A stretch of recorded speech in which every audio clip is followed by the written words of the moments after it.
तो एक बार रिवीजन कर लेते हैं। ये हमारे पास विद्युत द्विध्रुव था और इस विद्युत द्विध्रुव में प्लस का आवेश था हमारे पास, ये माइनस का आवेश था और इसके केंद्र से हमारे पास एक पॉइंट था, मान लीजिए पी पॉइंट हमारे पास, जिसकी इससे दूरी थी हमारे पास आर, ये इसके साथ थीटा कोण बना रहा था। ठीक है, तो हमने दो पॉइंट यहाँ पे कंसिडर कर, दो दूरियां कंसिडर करी थी। इसको अपन ने R1 मार्क किया था और दूसरी वाली दूरी को अपन ने R2 मार्क किया था और इन दोनों आवेशों की वजह से P बिंदु पर विद्युत विभव की गणना की थी और वो विद्युत विभव हमारे पास आया था KP cos theta upon R²। हमारा नेगेटिव का साइन आया था, क्यों आया था? क्योंकि हमारा ऋणावेश जो है वो धनावेश के कंपैरिजन में ज्यादा पास में। अच्छा, इसके अलावा हमने ये पढ़ा है, ये पूरी दूरी हमारे पास 12 होती है, तो आधी दूरी हमारे पास कितनी हो गई? L, और बची हुई आधी दूरी कितनी हो गई हमारे पास? Also L। ठीक है, तो ये हमारे पास फॉर्मूला लास्ट क्लास में आया था। इसके दो स्पेशल केसेस अपने पढ़े थे। पहला केस था हमारे पास, अगर हमें अक्षीय बिंदु पर विद्युत क्षेत्र की गणना करनी हो तो, जिसमें थीटा की वैल्यू 0 डिग्री या फिर 180 डिग्री अपन लेंगे, तो इस केस में हमारे पास V का माना जाएगा plus minus KP upon R²। और अगर मैं निरक्षीय बिंदु की बात करूं तो निरक्षीय बिंदु में कोण हमारे पास बनता था 90 डिग्री का, और cos 90 का मान क्योंकि 0 होता है इसलिए निरक्षीय बिंदु पर विद्युत विभव का मान एक विद्युत द्विध्रुव की वजह से 0 होता है। ये लास्ट क्लास में अपन ने निकाला था, उसका कंक्लूजन एंड रिजल्ट मैंने डायरेक्ट आपके सामने लिख दिया है। जिन बच्चों को डेरिवेशन नहीं समझ आई थी उनको मैंने बोला था पेज नंबर 1, 2, 3 और 4 आपको छोड़ देना, पेज नंबर 5 लिखना था आपको, बस डेट पेज की डेरिवेशन थी, बेटा कुछ था ही नहीं उसमें। डायरेक्ट आपको R1 और R2 का मान रखने के लिए बोला था मैंने, R minus L cos theta और R plus L cos theta, वो तो पूरी मैथ्स थी, तो ऑब्वियस सी बात है बायोलॉजी वाले बच्चों को, मेरे को तो 101% श्योरिटी थी कि बच्चों को प्रॉब्लम होती है उस डेरिवेशन में। ऑल तो मैंने पूरी कोशिश करी थी पूरा लेक्चर पूरा डेडिकेशन के साथ आपको समझाने की। अब अगर फिर भी मैथ का बीच का पार्ट आपको नहीं समझ में आता, क्योंकि उसमें बहुत सारी मैथ थी, पहले हमने पाइथागोरस प्रमेय लगाई, उससे पहले त्रिकोणमिति लगाई, फिर उसके बाद हमने क्या बोलते हैं बायनोमियल लगा दी, बहुत सारी चीजें उसमें लग गई, अलग अलग चीजें, तो कहीं ना कहीं बहुत ज्यादा बायोलॉजी वाले बच्चों के लिए कॉम्प्लिकेटेड हो गया वो। तो जितने भी बच्चे जिनको उस पार्ट में प्रॉब्लम होती है वो स्किप कर सकते हैं, उसका मार्क्स आपके एग्जाम में नहीं कटेंगे। ठीक है, चलिए तो आज का टॉपिक स्टार्ट करते बच्चों। आज का हमारा टॉपिक है समविभव पृष्ठ। जैसा आपको नाम से ही समझ आ रहा है कि समविभव पृष्ठ का मतलब क्या होता है। सम मतलब समान, विभव मतलब तो आप जानते हो, और पृष्ठ मतलब होता है सरफेस। तो एक ऐसी सरफेस जिसके हर बिंदु पर विभव समान हो, एक जैसा हो, उसको हम बोलते हैं समविभव पृष्ठ। इसको अंग्रेजी में बोलते हैं इक्विपोटेंशियल सरफेस, EQUIPOTENTIAL, इक्विपोटेंशियल और सरफेस।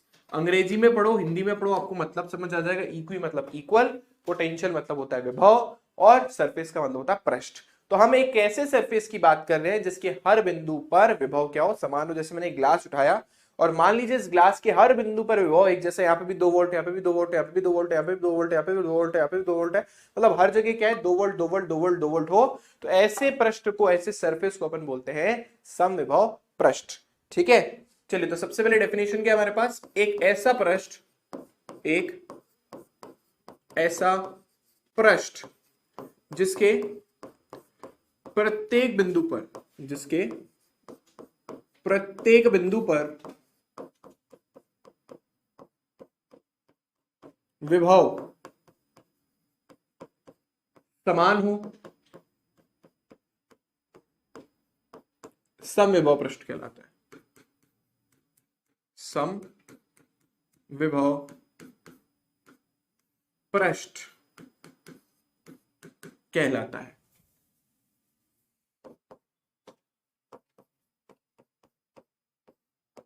ठीक है बच्चों, एक सिंपल से एग्जांपल आपको एक्सप्लेन करता हूं। मान लीजिए मेरे पास एक बैटरी है और ये 5 वॉट की बैटरी है। अब आप सबको पता है 5 वॉट की बैटरी में 2 टर्मिनल होंगे, एक पॉजिटिव टर्मिनल होगा और एक नेगेटिव टर्मिनल होगा। पॉजिटिव टर्मिनल पर प्लस 5 वोल्ट होगा और नेगेटिव टर्मिनल पर 0 वोल्ट होगा। ठीक है ना, तभी इन दोनों के बीच में विभवांतर जो है 5 वोल्ट का आएगा।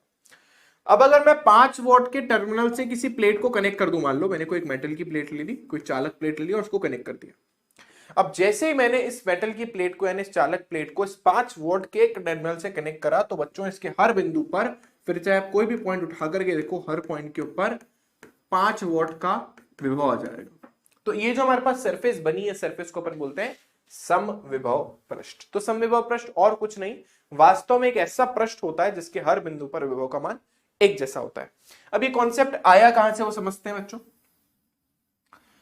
अब हमने एक फॉर्मूला पढ़ा था, एक फॉर्मूला अपन ने पढ़ा था, विभव का फॉर्मूला हमारे पास आया था KQ/R, याद होगा आई होप सबको।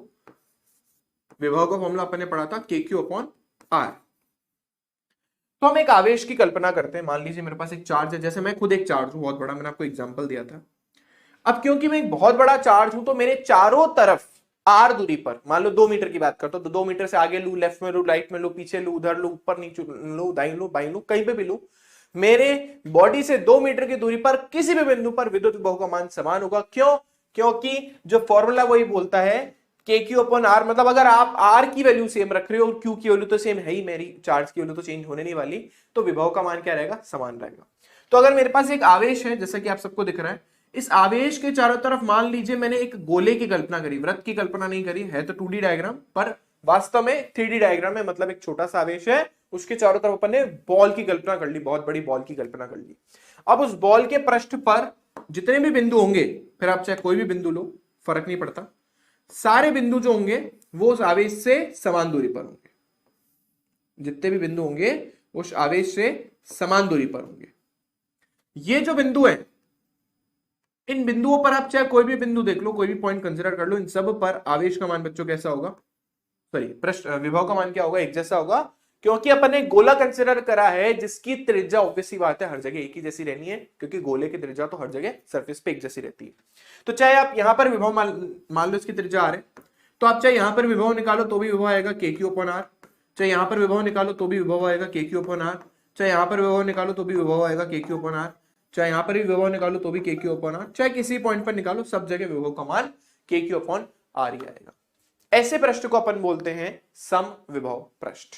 ठीक है, ऐसे पृष्ठ को अपन क्या बोलते हैं? समविभव पृष्ठ। तो हम अगर एक आवेश से समान दूरी पर बहुत सारे अनंत पॉइंट ले, जैसे गोले पर अनंत पॉइंट लिए जा सकते हैं, तो अगर मैं एक आवेश से समान दूरी पर अनंत पॉइंट हूं तो उन सारे बिंदुओं पर विभव का मान समान होगा, और उनसे जिस पृष्ठ का निर्माण होगा, जो पृष्ठ बनेंगे, उस पृष्ठ का नाम है समविभव पृष्ठ। ठीक है बच्चों, चलिए अब समविभव पृष्ठ के टाइप्स के बारे में बात कर लेते। तो समविभव पृष्ठ 3 प्रकार की होती है, तो इसके प्रकार अपन पढ़ लेते। तो इसके 3 प्रकार हो सकते हैं बच्चों। पहला हमारे पास पृष्ठ होता है गोलीय पृष्ठ, गोलीय समविभव पृष्ठ, गोलीय समविभव पृष्ठ।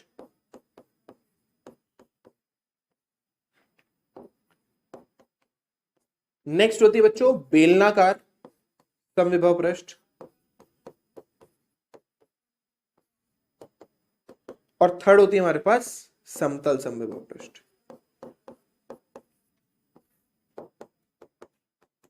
ठीक है, तो 3 तरीके के समविभव पृष्ठ जो है बनाना संभव है। एक होता है गोलीय, एक होती है बेलनाकार और एक होता है समतल। अब ये कैसे बनती है, कहां से आती है, उसके बारे में डिस्कस करते हैं एक एक करके।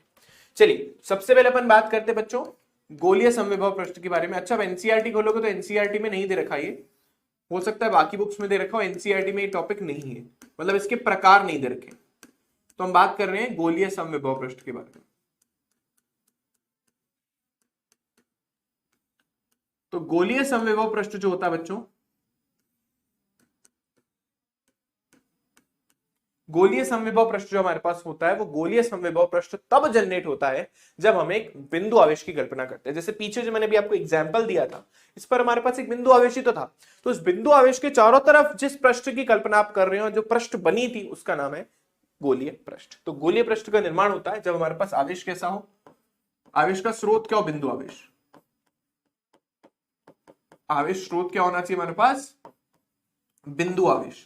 यानी अगर एक पॉइंट चार्ज हो हमारे पास, तो हम एक गोलीय समविभव पृष्ठ की कल्पना कर सकते हैं। तो मान लीजिए मेरे पास ये पॉइंट चार्ज है, पॉजिटिव चार्ज है, तो इसके चारों तरफ जो भी पृष्ठ बनेगी, ठीक है, अरे गोला बनाने का मेरे पास ऑप्शन है ना यार, इसको हटाओ, शेप 2D गोला, ये देखो पहली पॉसिबिलिटी ये है कि कुछ ऐसा समविभव पृष्ठ बन जाए। अच्छा, एक गोला है, ध्यान रखना, वृत्त नहीं है, बताता हूं पहली, क्योंकि हमने 2D प्लेन में बनाया तो ऑब्वियसली आपको एक वृत्ति दिखेगा।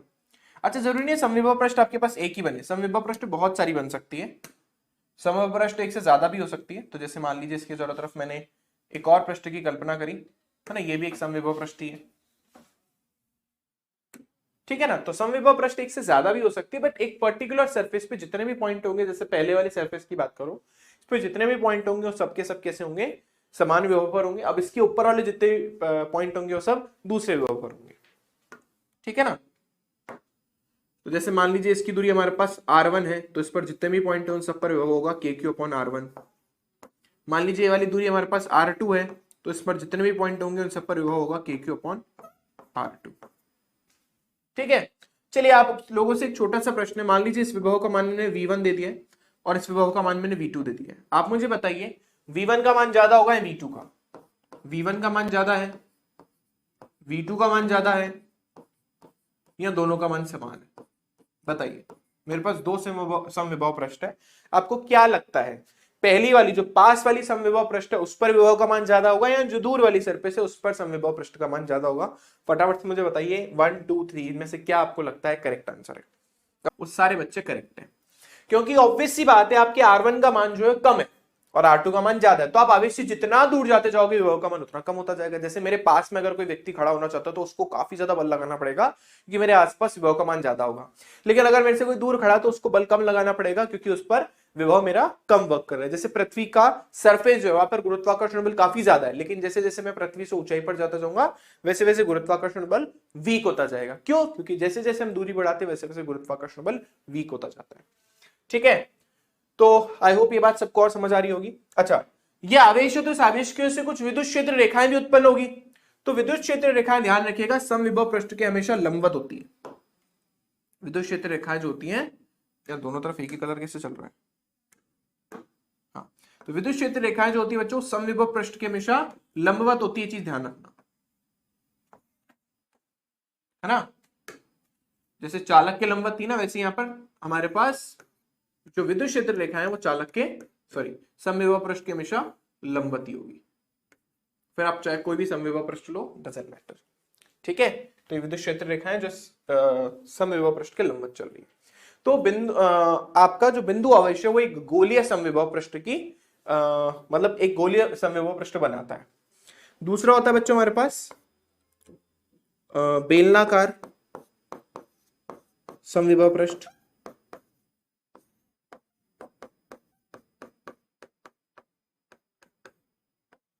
बच्चों बेलनाकार समविभव पृष्ठ जो है वो तब जनरेट होती है जब हमारे पास आवेश जो है वो लीनियर हो। जैसे एक ट्यूबलाइट है, अब मान लो ट्यूबलाइट को मैंने चार्ज कर दिया है, मान लो इस तार को मैंने आवेशित कर दिया, तो इस तार को आवेशित करने से जो गोलीय पृष्ठ जो समविभव पृष्ठ जनरेट होगी वो कैसी होगी? बेलनाकार। जैसे अपन ने लास्ट चैप्टर के अंदर एक गाउसीय पृष्ठ की कल्पना करी थी ना किसी तार के चारों तरफ, तो वो एक बेलन ही तो बनाया था, तो उस बेलन पर आप कितने भी बिंदु ले लो सब पर जो विभव होगा सबका मान क्या होगा? सेम होगा। तो इसके लिए जो स्रोत है, आवेश स्रोत है, वो कैसा होना चाहिए? आवेश स्रोत इसके लिए कैसा होना चाहिए? इसके अलावा आवेश स्रोत होना चाहिए आपका रेखिक, है ना। कोई तार हो आवेशित, रेखिक आवेश स्रोत अगर आपके पास है तो उस केस में आपका बेलनाकार समविभव पृष्ठ बनेगा, यानी कुछ इस तरीके से।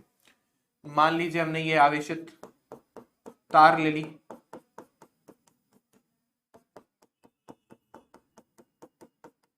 तो इससे जो समविभव पृष्ठ बनेगा वो कुछ इस तरीके का बनेगा।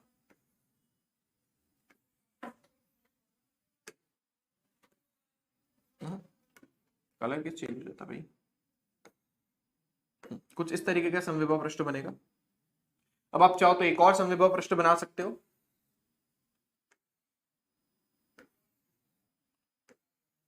ये लो इस तरीके, ठीक है। तो ये बन गई बेलनाकार समविभव पृष्ठ जब हमारे पास आवेश स्रोत जो हो कैसा हो? रेखिक और लीनियर हो, ठीक है ना। और विद्युत क्षेत्र रेखा अगर आपको बनानी है तो विद्युत क्षेत्र रेखा इसके लंबवत कुछ इस तरीके से बाहर। अच्छा, ये 3D डायग्राम में ध्यान रखना 2D नहीं है। बेलन समझ गए ना कैसे? ये 3D डायग्राम है, बनाया तो 2D, अब 2D के अलावा हमारे पास ऑप्शन नहीं। जैसे मान लो एक ग्लास है, अब इस ग्लास में मान लो मैंने कोई रेखिक स्रोत डाल दिया, डाल नहीं सकता, पानी भरा हुआ है ना, तो मान लो कि मैंने डाल दिया। अब जैसे ये मान लो कि मेरे पास हाथ में वो है स्टाइलस है, ये स्टाइलस जो है ये रैखिक स्रोत है हमारे पास, तो इसकी वजह से जो भी समविभव पृष्ठ जनरेट होगा वो ऐसा कुछ बेलनाकार होगा।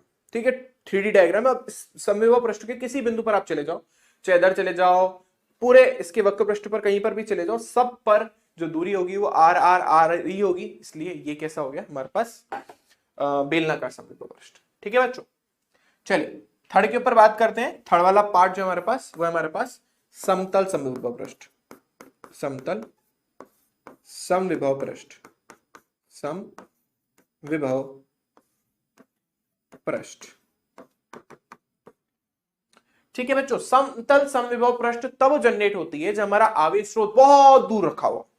ठीक है, इसका आवेश स्रोत जो होता है, इसका आवेश स्रोत कोई भी हो सकता है, चाहे बेलनाकार मतलब सॉरी रेखिक हो, बिंदु आकार का हो, कोई भी हो सकता है, बट वो रखा बहुत दूर होना चाहिए।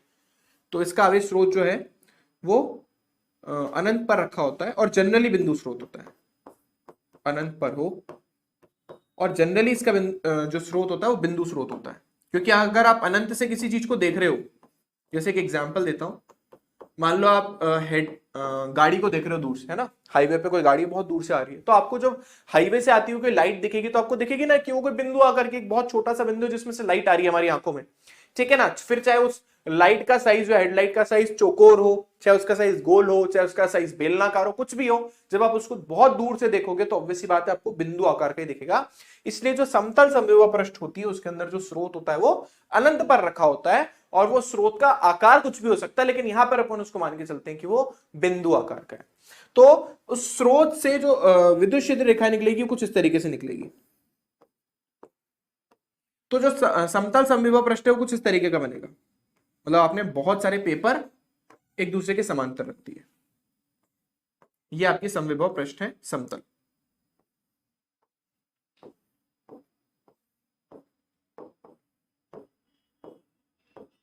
ये देखिए कुछ इस तरीके से।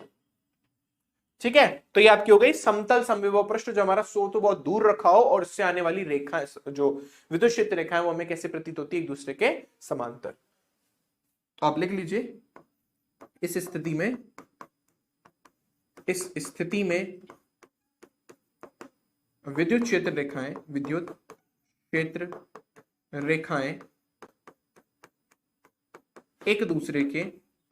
एक दूसरे के समांतर आती हुई प्रतीत होती है, आती हुई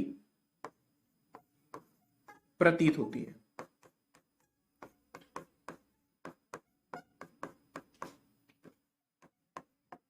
ठीक है बच्चों, इस चीज का ध्यान रखना कि हमारा समतल समविभव पृष्ठ बनता कैसे। चलिए अब बात कर लेते हैं जो एग्जाम की दृष्टि से इंपॉर्टेंट है, वो है इसके गुणधर्म। तो अपन बात करते हैं समविभव पृष्ठों के गुणधर्म। तो ये इंपॉर्टेंट टॉपिक है, समविभव पृष्ठों के गुणधर्म। समविभव पृष्ठ के गुणधर्म।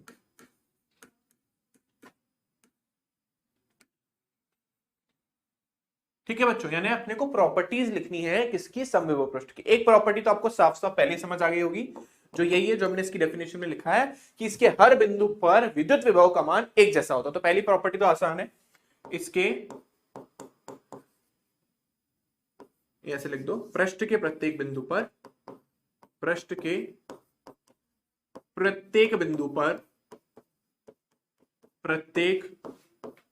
पर विभव का मान समान होता है, विभव का मान समान होता है।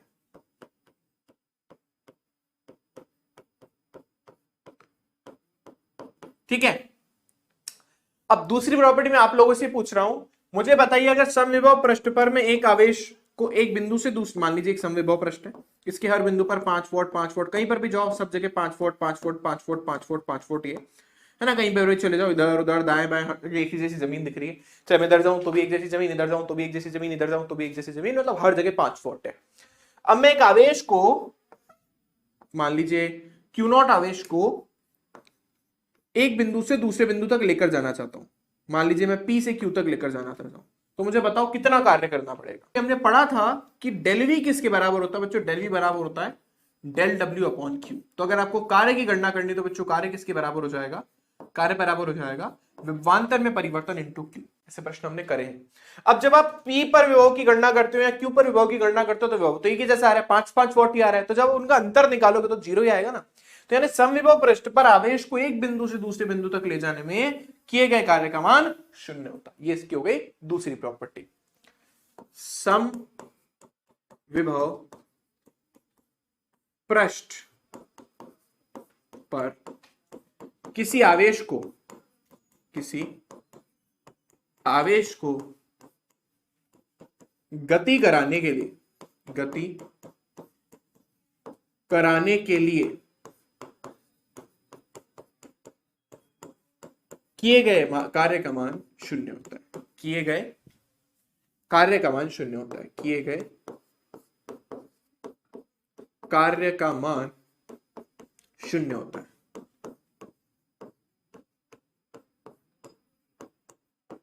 चलिए एक और प्रॉपर्टी मैं आपको पहले ही बता चुका हूं। समविभव पृष्ठ बनाते टाइम मैंने आपको बताया था कि जब भी अपन विद्युत क्षेत्र रेखाएं ड्रॉ करेंगे या विद्युत क्षेत्र लिखेंगे अपन या विद्युत क्षेत्र रेखाएं बनाएंगे तो वो समविभव पृष्ठ के हमेशा लंबवत होगी। तो इसकी थर्ड प्रॉपर्टी क्या है? इसकी थर्ड प्रॉपर्टी है कि जो विद्युत क्षेत्र रेखाएं होती है वो समविभव पृष्ठ के हमेशा लंबवत होती है। तो थर्ड प्रॉपर्टी हमारे को मिल गई। विद्युत क्षेत्र की दिशा समविभव पृष्ठ की दिशा समविभव पृष्ठ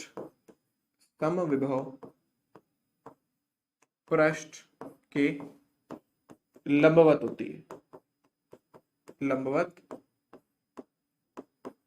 होती है। ठीक है। तो विद्युत क्षेत्र की जो दिशा होगी वो समविभव पृष्ठ की हमेशा क्या होगी बच्चों? परपेंडिकुलर होगी, लंबवत होगी। ठीक है। तो आई होप ये थर्ड प्रॉपर्टी आपको समझ आ गई होगी। अब आते हैं थोड़ी सी फोर्थ प्रॉपर्टी पे। आपको क्या लग रहा है मैंने जितनी भी समविभव पृष्ठ बनाई है वो समविभव पृष्ठ क्या है एक दूसरे के? जितनी भी आपको समविभव पृष्ठ दिख रही है वो कैसी दिख रही है? क्या लग रहा है आपको समविभव पृष्ठ कैसी है? जल्दी से बताइए। समझ आ रही है सबको? चलिए तो ये भी एक प्रॉपर्टी लिख देते हैं। आप जो बोलो लिखते जाएंगे। समविभव पृष्ठ एक दूसरे को नहीं काटती। समविभव पृष्ठ एक दूसरे को नहीं काटती।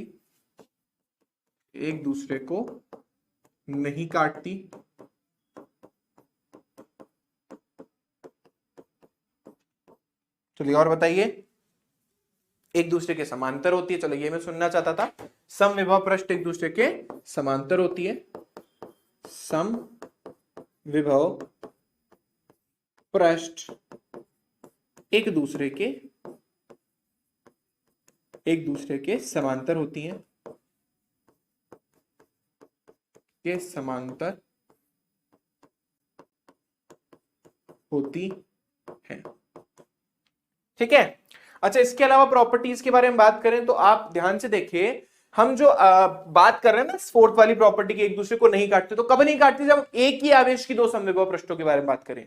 दो अलग अलग आवेशों की समविभव पृष्ठ एक दूसरे को काट सकती है। ये वैसे ही है जैसे हमने पढ़ा था कि एक ही आवेश के कारण से उत्पन्न होने वाली विद्युत क्षेत्र रेखाएं कभी भी एक दूसरे को नहीं काटती, लेकिन दो आवेशों की विद्युत क्षेत्र रेखाएं एक दूसरे को काट सकती हैं। ऐसी एक ही आवेश की समविभव पृष्ठ कभी भी एक दूसरे को नहीं काटती। ठीक है। चलिए सिक्स प्रॉपर्टी आप देखिए। सिक्स प्रॉपर्टी आपको क्या समझ आ रही है? सिक्स प्रॉपर्टी जैसे मैं आपको पढ़ाऊंगा तो आपको समझ आएगा कि जहां पर विद्युत क्षेत्र की तीव्रता ज्यादा होती है वहां पर समविभव पृष्ठ ज्यादा पास पास होती है, और जहां पर विद्युत क्षेत्र रेखाएं जो है वो वीक होती हैं या विद्युत क्षेत्र वीक होता है वहां पर समविभव पृष्ठ कंपैरेटिवली दूर दूर होती है। तो हम ऐसा बोल सकते हैं समविभव पृष्ठ का जो घनत्व है, समविभव पृष्ठ का घनत्व विद्युत क्षेत्र की तीव्रता पर निर्भर करता है। मतलब जितना विद्युत क्षेत्र स्ट्रांग होगा किसी जगह पर समविभव पृष्ठ उतनी पास होगी। ये विद्युत क्षेत्र जैसा ही है, विद्युत क्षेत्र रेखाओं जैसा ही। समविभव पृष्ठ का घनत्व विद्युत क्षेत्र की तीव्रता के समानुपाती होता है या तीव्रता पर निर्भर करता है। अर्थात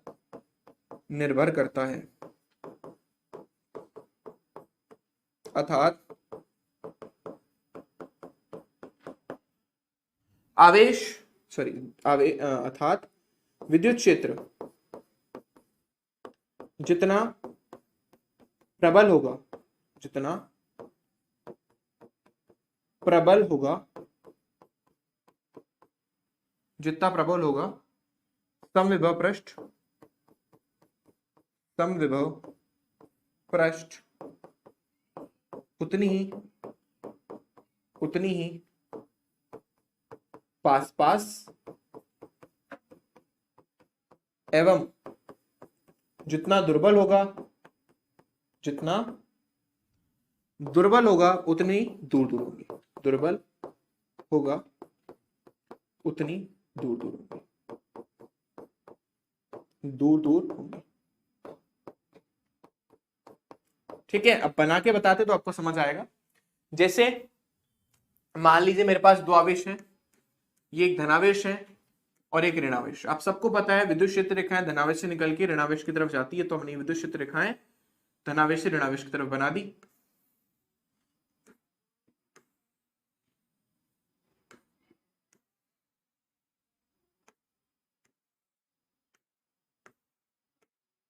ये देखिए कुछ इस तरीके से। ठीक है, तो इस तरीके से समविभव में विद्युत क्षेत्र रेखा मिल गई। अब हमें बनानी है इसकी क्या बोलते हैं, समविभव पृष्ठ। तो समविभव पृष्ठ बच्चों,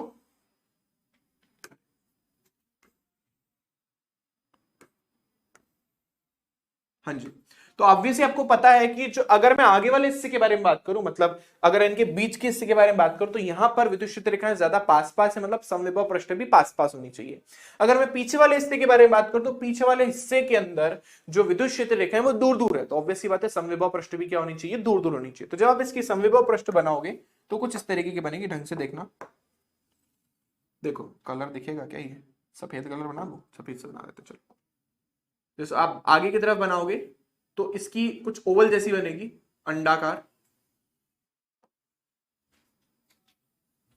अच्छा, एग्जाम में अगर समविभव पृष्ठ ड्रॉ करने के लिए बोले तो आपको विद्युत क्षेत्र रेखाएं ड्रॉ करने की जरूरत नहीं है, जैसे मैंने करा। आपसे समविभव पृष्ठ बना सकते हो मकड़ी जला। ठीक है, तो आप देख लो कि विद्युत क्षेत्र रेखाएं जो सॉरी समविभव पृष्ठ जो आगे की तरफ तो काफी पास पास है, पीछे की तरफ जाते जाते जो समविभव पृष्ठ में एक दूसरे की दूर दूर हो जाती है। इसी तरीके से आप यहां पे बनाओगे तो भी सेम ही कहानी है।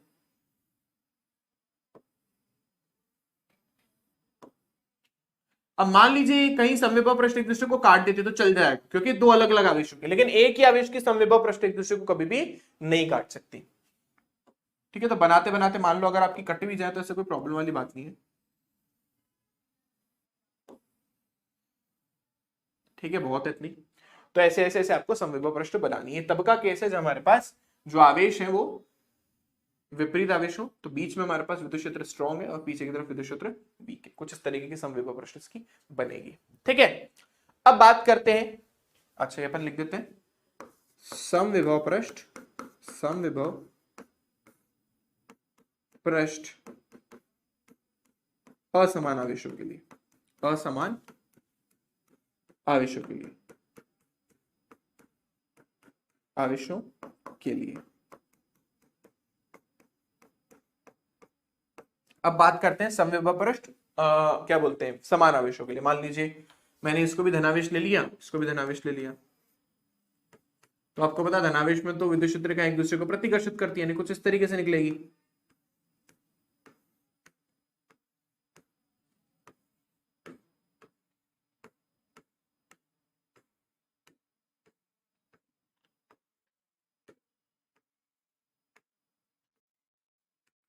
ठीक है, तो अब इस वाले केस में देखिए, क्योंकि आपको पता है बीच में तो जो विद्युत क्षेत्र रेखा है वो काफी जो है, मतलब विद्युत क्षेत्र का एक्चुअली है ही नहीं, या उनकी तीव्रता काफी कम है, तो बीच में विद्युत क्षेत्र ऑब्वियसली काफी वीक होगा और आवेशों के इधर लेफ्ट और राइट की तरफ विद्युत क्षेत्र होगा काफी स्ट्रॉन्ग। तो जब इस बार विद्युत क्षेत्र रेखा बनाओगे तो उल्टी कर दोगे आप, मतलब यहां से तो पास पास हो जाएगी, वहां से दूर हो जाएगी। अच्छा, एक दूसरे को अगर कट भी कर दे तो ऐसी कोई प्रॉब्लम वाली बात नहीं है ना, घबराने वाली बात नहीं, क्योंकि एक ही आवेश की दो विद्युत क्षेत्र रेखाएं, सॉरी दो समविभव पृष्ठ कट नहीं कर सकती। तो आपने इसकी बना दी, ये इसकी बन गई, और दूसरे की कुछ इस तरीके से बनेगी।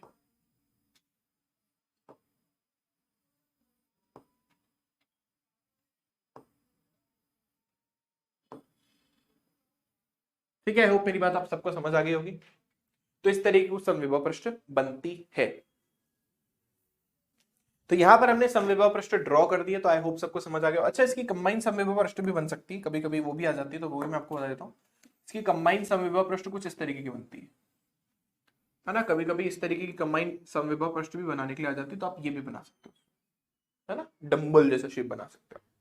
ठीक है, सबको आ गया यहाँ तक समझ? तो बस यही दो चीजें जो आपके एग्जाम में पूछी जाएगी। अभी लिख देता हूं मैं आपका, समविभव पृष्ठ जब समान आवेश हो, समविभव पृष्ठ समान आवेशों के लिए, समान आवेशों के लिए, आवेशों के लिए। ठीक है, चलिए आई होप सबको समझ आ गया। ओके, अब बात करते हैं बच्चों नेक्स्ट टॉपिक के बारे में, जो इसी का टॉपिक है, जो है हमारे पास विद्युत क्षेत्र एवं विद्युत विभव में संबंध। काफी इंपॉर्टेंट है, ध्यान रखिएगा, मतलब उसका रिजल्ट। तो हमारा नेक्स्ट टॉपिक रहेगा विद्युत क्षेत्र यानी ई एवं विद्युत विभव में संबंध, विद्युत विभव में संबंध।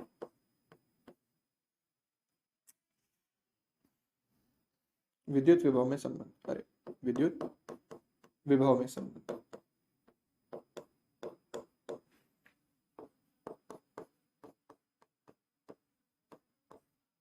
ठीक है बच्चों, विद्युत विभव का मतलब V। अब ध्यान रखिएगा, यहां पर जो अपन विद्युत क्षेत्र ले रहे हैं बच्चों, विद्युत क्षेत्र वेरिएबल है, मतलब बदल रहा है। ठीक है ना, यहां पर जो अपन ने विद्युत क्षेत्र लिखा है बच्चों, वो बदल रहा है। तो विद्युत क्षेत्र यहां पर वेरिएबल लिया गया है, विद्युत क्षेत्र बदल रहा है। तो यहां पर मैं ब्रैकेट में लिख देता हूं, E का मान विस्थापन के साथ परिवर्तित होता है, विस्थापन के साथ परिवर्तित होता है, यानी वो नियत नहीं है।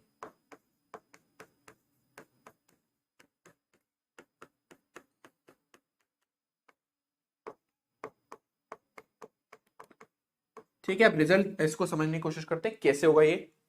तो देखो बहुत सिंपल है, हम दो समविभव पृष्ठों की कल्पना करते हैं। ये आपकी पहली समविभव पृष्ठ हो गई, ठीक है ना, और इसी के ऊपर अपन एक और दूसरे समविभव पृष्ठ की भी कल्पना कर लेते हैं। ये देखो आपकी दूसरी समविभव पृष्ठ हो गई।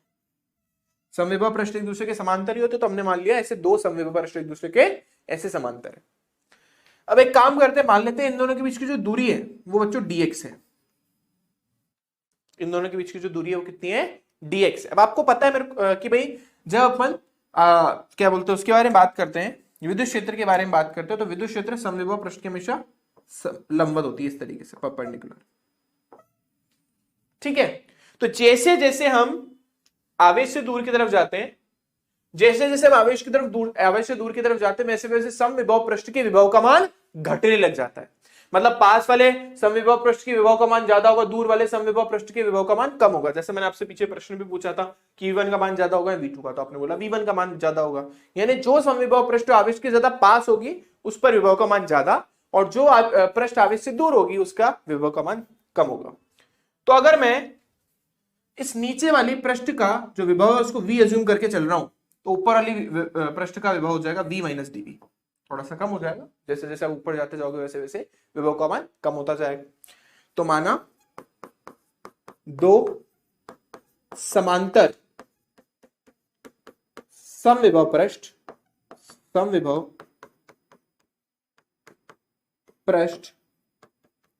जिन पर विभव क्रमशः V एवं V माइनस dV है, एक दूसरे से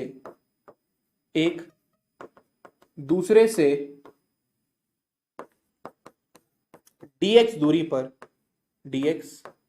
दूरी पर स्थित है। ठीक है, तो एक का विभव हो गया हमारे पास V और दूसरे का विभव हो गया हमारे पास V माइनस dV, और दोनों के बीच की दूरी हमारे पास dx से मान के चल रहे हैं। अब जो विद्युत क्षेत्र है इन दोनों के लंबवत है, तो अपने को E और इस V dV में रिलेशन निकालना है। तो अपन क्या करेंगे, हम एक आवेश लेंगे Q0, उसको V से dV वाली प्लेट तक लेके जाएंगे। क्या कर रहे हैं अपन, ये दो प्लेटें हैं, तो मैं एक आवेश लूंगा, ये दो प्लेटें, मैं एक आवेश लूंगा, उसको V से dV की तरफ लेके जाऊंगा, किस दिशा में, E की दिशा में। यानी क्योंकि विद्युत क्षेत्र का एक दूसरे के लंबवत है ना, ऐसे विद्युत क्षेत्र का ऐसे। तो मैं क्या करूंगा, मैं आवेश को इन दोनों प्लेटों के लंबवत E की दिशा में ऊपर की तरफ लेके जाता हूं। ठीक है, तो हमें कितना कार्य करना पड़ेगा वो देखते हैं। तो एक आवेश क्यू नॉट को, एक काम करते हैं, इन प्लेटों को ए और बी नाम दे देते हैं। तो इस प्लेट को नाम दे देते हैं अपन ए और इसको नाम देते हैं बी। क्यू नॉट को ए से बी पर ई वेक्टर की दिशा में ले जाया जाता है, ई वेक्टर की दिशा में ले जाया जाता है, ले जाया जाता है। मतलब आप क्या कर रहे हो, आवेश को नीचे वाली प्लेट से ऊपर वाले प्लेट तक लेके जाने की कोशिश कर रहे हो, वो भी किसकी दिशा में, विद्युत क्षेत्र की दिशा। तो आपको कितना कार्य करना पड़ेगा, बहुत आसान है, कार्य हो जाएगा dw। अच्छा, जनरली कार्य का फॉर्मूला होता है बल इंटू विस्थापन, तो बल है हमारे पास F और दूरी है हमारे पास dx, क्योंकि जिस दिशा में आप आवेश को लेकर जा रहे हो उसी दिशा में विस्थापन है, इसलिए दोनों के बीच में कोण हो गया 0 डिग्री। इसलिए मैं, वैसे तो मुझे लिखना चाहिए था F vector dot dx vector, लेकिन cos 0 मैंने डायरेक्टली लिख दिया, आप चाहो तो लिख दो cos 0। क्यों, क्योंकि हम आवेश को इस दिशा में लेकर जा रहे हैं, यानी प्लेट नंबर फर्स्ट से प्लेट नंबर सेकंड पर लेकर जा रहे हैं, और दोनों के बीच की दूरी कितनी है बच्चों, dx है। तो हम ई की दिशा में लेके जा रहे हैं आवेश को, ठीक है ना। तो जिस दिशा में विस्थापन है उस दिशा में हमारा आवेश जा रहा है, इसलिए हमारा एंगल हो गया 0 डिग्री। तो dw का मान हमारे पास हो गया f dx। अब f क्या है भाई, f कहां से आएगा, तो f बहुत आसान है, हमें विद्युत क्षेत्र का मान पता है, तो हम जानते हैं E किसके बराबर होगा, f बाय क्यू नॉट, क्योंकि क्यू नॉट को आप लेकर जा रहे हो, तो यहां से f का मान हमारे पास आ गया क्यू नॉट इंटू ई। ठीक है, तो आप यहां पे लिख सकते हो क्यू नॉट ई dx, ये हमारा कार्य का मान आ गया। एक और तरीके से कार्य की गणना की जा सकती है, क्योंकि इन दोनों के बीच में विभवांतर है, इसका विभवांतर कितना है v, इसका विभवांतर कितना है v माइनस dv। तो अपन एक फॉर्मूला और जानते हैं, कार्य किसके बराबर होता है, विभवांतर में परिवर्तन इंटू क्यू नॉट। तो अपन इससे भी कार्य की गणना कर सकते हैं, ठीक है ना। तो एक और फॉर्मूला है कार्य की गणना करने का, वो क्या है हमारे पास, dw बराबर del v into Q naught. Del v कितना होगा, अंतिम विभव माइनस प्रारंभिक विभव, v2 माइनस v1। अच्छा, आवेश को आप लेके, मतलब आप कौन सी प्लेट से कौन सी प्लेट पे लेके जा रहे हो, a से b की तरफ, तो अंतिम प्लेट आपकी हो गई b और प्रारंभिक प्लेट हो गई आपकी a। तो अंतिम प्लेट का विभव पहले लिखोगे v माइनस dv, प्रारंभिक प्लेट का विभव बाद में लिखोगे, ये अंतिम प्लेट का विभव है, ये प्रारंभिक प्लेट का विभव है, और मल्टीप्लाई कर लें इसको क्यू नॉट से। तो यहाँ पे आपका v से v कट गया, हमें क्या कितना मिला, dw बराबर माइनस का dv क्यू नॉट, ये आपका आ गया कार्य। अब आप कार्य किसी भी मेथड से निकालो, चाहे कार्य आप विभव के अंतर से निकालो, चाहे कार्य आप विद्युत क्षेत्र से निकालो, कार्य तो समान ही आना है। तो आप चाहे ये काम निकालो चाहे काम निकालो, सेम ही है, बस दो अलग अलग तरीके से काम निकाला है ताकि ई और डीवी में रिलेशन आ जाए। तो मैं क्या करूंगा, मैं दोनों की तुलना कर लूंगा। तो समीकरण 1 व 2 की तुलना करने पर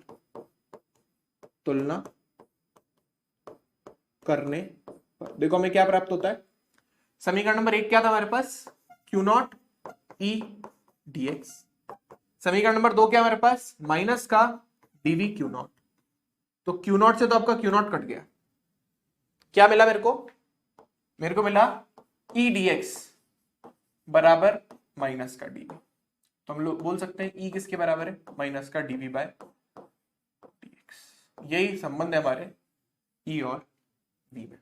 तो हम यहां पे बोल सकते हैं कि जो ई वेक्टर की दिशा है, यानी विद्युत क्षेत्र की दिशा है, वो किसके अनुदिश है, जहां पर विद्युत विभव का मान कम हो रहा है। आप खुद ही नोटिस कर लो, जो विद्युत क्षेत्र की दिशा है वो किसकी दिशा में, जहां पर विद्युत विभव का मान कम हो रहा है। मैं यहां पर था, विद्युत विभव ज्यादा था, मैं ऊपर चला गया, विद्युत विभव कम हो गया, और ऊपर चला गया और कम हो गया, और ऊपर चला गया और ऊपर चला गया, मतलब कम हो गया। तो विद्युत क्षेत्र की दिशा कहां पर है, जहां पर विद्युत विभव क्या हो रहा है, कम हो रहा है। इस फॉर्मूले से भी हमें ये पता चल रहा है कि माइनस का चिन्ह क्या बता रहा है, माइनस का चिन्ह यही बता रहा है कि विद्युत क्षेत्र की दिशा उस दिशा में जहां पर हमारा विद्युत विभव घट रहा है।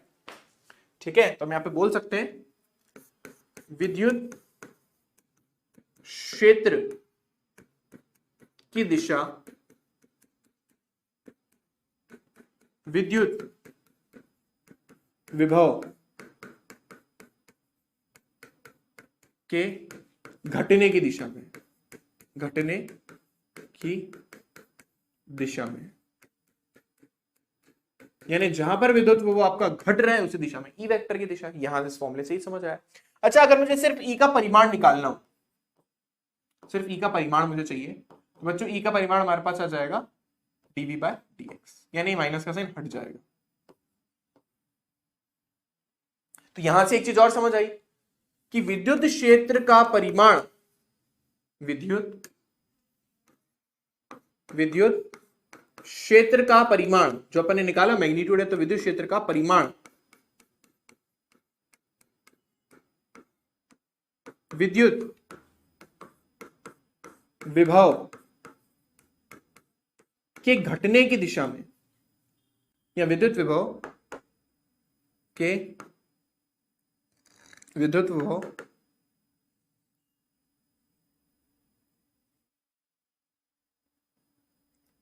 बोल सकते हैं विद्युत क्षेत्र का परिमाण विद्युत विभव के एकांक विस्थापन में परिवर्तन के बराबर है, परिवर्तन के बराबर है। अब इसका क्या मतलब है, अच्छे से देख लो। अब देखो विद्युत क्षेत्र किसके इक्वल आ रहा है, dx है विस्थापन, तो जो चीज डिवाइड में चली जाती है उसको अपन एकांक बोलते हैं। तो अपन ऐसा बोल सकते हैं जो ई का परिमाण है वो विद्युत विभव के एकांक विस्थापन में परिवर्तन, मतलब एकांक विस्थापन के रिस्पेक्ट में विद्युत विभव कितना चेंज हो रहा है उसके मान के बराबर है। एग्जांपल देके समझाता हूं। जैसे मान लो एक प्लेट है और ये दूसरी प्लेट है, और मान लो दोनों के बीच की दूरी है 1 मीटर। मान लो इसके ऊपर विभव है 5 वोल्ट और इसके ऊपर विभव है 4 वोल्ट। ऊपर जाते जाते घटता है ना, ऑब्वियस सी बात है। तो एकांक परिवर्तन कितना आपका 1 मीटर। तो आप अगर 1 मीटर की दूरी ऊपर चलते हो तो विद्युत विभव के मान में कितना परिवर्तन आता है, 1 का परिवर्तन आता है। तो विद्युत क्षेत्र का मान किसके बराबर होगा, 1 के बराबर। मान लो यहाँ पे 5 लिखा होता और यहाँ पे 3 लिखा होता, तो विद्युत विभव में कितना परिवर्तन आ रहा है, 2। तो विद्युत क्षेत्र का मान कितना हो गया, 2। तो हम ये देखते हैं कि एकांक लंबाई के साथ या एकांक विस्थापन के साथ विद्युत विभव में कितना परिवर्तन आ रहा है। जितना विद्युत विभव में परिवर्तन आ रहा है वही विद्युत क्षेत्र के बराबर होगा। विद्युत विभव में ज्यादा परिवर्तन आ रहा है तो विद्युत क्षेत्र में भी ज्यादा परिवर्तन आएगा, और अगर विद्युत क्षेत्र में कम परिवर्तन आ रहा है तो विद्युत क्षेत्र में भी कम परिवर्तन आएगा। ठीक है, बट विद्युत क्षेत्र का जो मान है वो विद्युत विभव के अंदर एकांक विस्थापन में जो उसका चेंज आ रहा है ना, एकांक विस्थापन मतलब 1 मीटर की दूरी है, 1 मिलीमीटर की दूरी है, 1 सेंटीमीटर की दूरी है, उसके साथ जितना चेंज आता है उसके मान के बराबर। एक एग्जांपल देके मैंने आपको समझा दिया, एक और एग्जांपल देके समझा देता हूं। मान लो ये पहली प्लेट है और ये दूसरी प्लेट है। मान लो ये दोनों एक दूसरे से 1 मिलीमीटर की दूरी पर है। यहां पर विभव है 5 वोल्ट और यहां पर विभव मान लो हमारे पास 2 वोल्ट। तो हम ई का मान किसके बराबर लिखेंगे, 2 माइनस 5 अपॉन 1 मिलीमीटर का मतलब हो गया 10 की घात माइनस का 3। इसका परिमाण निकाल रहे हो तो 3 इंटू 10 की घात 3 न्यूटन पर कूलम। यानी जो विद्युत क्षेत्र है वो हर मीटर के साथ इतना चेंज हो रहा है। मतलब मान लो अगर मैं इस लेवल पे खड़ा हूं और विद्युत विभव का मान मान लो 0 है, तो अगले लेवल पर विद्युत विभव का मान हो जाएगा 3 गुणा 10 की घात 3। फिर अगले मीटर पर विद्युत विभव का मान विद्युत क्षेत्र का मान हो जाएगा 6 गुणा 10 की घात 3। यानी हर मीटर पर विद्युत क्षेत्र इतना इतना बदलता जाएगा, इतना इतना चेंज होता जाएगा। जैसे मैं आप धरती पर खड़ा हूं तो विद्युत गुरुत्वाकर्षण बल का मान कुछ और है, अगर 1 मीटर ऊपर जाऊंगा तो गुरुत्वाकर्षण बल के मान में कुछ चेंज आएगा, फिर 1 मीटर और ऊपर जाऊंगा तो गुरुत्वाकर्षण बल के मान में कुछ चेंज आएगा। तो वो चेंज इस जैसे गुरुत्वाकर्षण बल के मान में चेंज आ रहा है वैसे विद्युत विभव में भी चेंज आ रहा है। ठीक है, अब फटाफट से इसके ऊपर बेसिक क्वेश्चन बता देता हूं। ये जो भी अपन ने फॉर्मूला निकाला है ना, इस पर बेसिक छोटा सा प्रश्न बता देते हैं, फिर आज की क्लास ओवर करेंगे। जैसे मान लीजिए प्रश्न आया, v का मान आपको दे रखा है x² प्लस x माइनस 1, है ना, और आपको क्या करना है, e का मान x बराबर 2 मीटर पर ज्ञात कीजिए। मतलब इसका प्रश्न का मतलब क्या है, इस प्रश्न का मतलब है कि विद्युत विभव का मान जो है इस इक्वेशन के अकॉर्डिंग घटता जा रहा है। ठीक है ना, इस इक्वेशन के अकॉर्डिंग विद्युत विभव का मान चेंज हो रहा है। तो आपको x बराबर 2 मीटर, मान लो ये x बराबर 0 यानी यहां से स्टार्टिंग हुई है, तो इससे 2 मीटर की ऊंचाई पर अगर मुझे विद्युत विभव के मान की गणना विद्युत क्षेत्र के मान की गणना करनी है तो विद्युत क्षेत्र कितना आएगा वो निकालना अपने को। तो अपन इसी फॉर्मूले का यूज करेंगे जो ऊपर पढ़ा अपन ने। तो ई अपन निकालेंगे, वो बराबर हो जाएगा माइनस का dv बाय dx, माइनस का साइन लगाएंगे तो यानी अपने को x square plus x minus 1 का अवकलन करना है एक्स के सापेक्ष। सब जानते हो अवकलन करना, पहले बहुत बार सिखा दिया। एक्स स्क्वायर का अवकलन 2x और एक्स का अवकलन हो गया 1 और इसका हो गया 0, तो कुल मिला के आंसर कितना है माइनस का 2x माइनस का 1। पर मेरे को स्पेसिफिकली x बराबर 2 मीटर पर पूछा है, मैं क्या करूंगा, कुछ नहीं करूंगा, मैं x बराबर 2 रख दूंगा। तो रखा अपन ने -2 गुणा 2 -1, सॉल्व करा तो आ गया माइनस का 5 न्यूटन पर कूलम। यानी x बराबर 2 मीटर पर विद्युत क्षेत्र का जो मान है वो -5 न्यूटन पर कूलम के बराबर होगा। ठीक है ना, इस तरीके से अगर कोई प्रश्न आता है तो हम सॉल्व करते हैं। आगे सबको समझ? जी बिल्कुल, 5 करेक्ट है सबका, बस -5 जरूर लगा दीजिएगा। अच्छा तुमने मेरे से पहले निकाल लिया क्या बात है, बहुत बढ़िया, मजा आ गया भाई।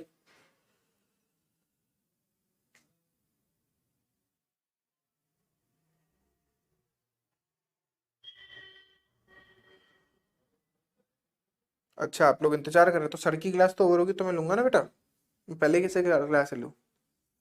चलिए, तो आज का टॉपिक बच्चों यहीं पर ओवर होता है। आई होप सबको समझ आया होगा। इसमें मेन चीज आपका समविभव पृष्ठ और उसके गुणधर्म, इस पेज को रट के घोट के भी जाना, तो आई होप सबको समझ आ ही गया होगा ये वाला पेज। इस समविभव पृष्ठ के गुणधर्म आपसे एग्जाम में पूछे जा सकते, बोलेगा 2 गुणधर्म, 3 गुणधर्म या 4 गुणधर्म लिखो और आपको 2 नंबर का प्रश्न मिल जाएगा, या आपसे समविभव पृष्ठ ड्रॉ करवाई जा सकती है। तो दोनों ही चीजें आपको आनी चाहिए।